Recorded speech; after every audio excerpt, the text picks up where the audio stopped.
ব্রাজিলের Rio de জেনেইরোর রাতের আকাশ যেন এক পলকে বদলে যায় রঙের উৎসবে।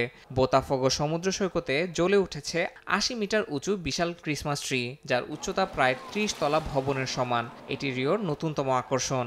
গাছটি উন্মোচিত হতেই দর্শকদের উচ্ছ্বাসে মুখর হয়ে ওঠে চারপাশ। রঙিন আলোর ঝলকানি আর সঙ্গীতের তালে উদ্বোধনী রাতটি উৎসব মুখর হয়ে ওঠে।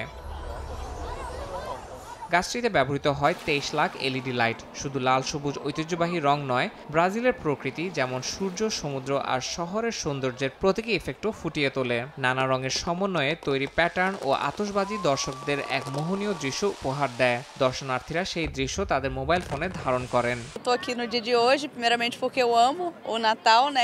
আমি এখানে এসেছি কারণ আমি ক্রিসমাস ভীষণ ভালোবাসি এবং জানতাম আজ ক্রিসমাস ট্রি উদ্বোধন হবে। আমার কাছে দারুণ লেগেছে কারণ এটা শহরের এক ধরনের পোস্টকার্ডের মতো।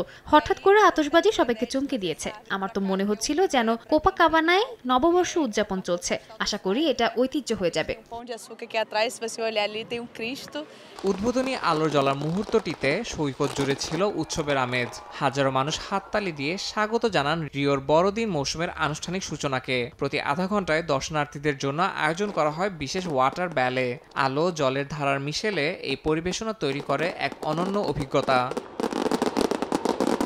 ইয়াসিন মোহাম্মদ জিসান, সময় সংবাদ।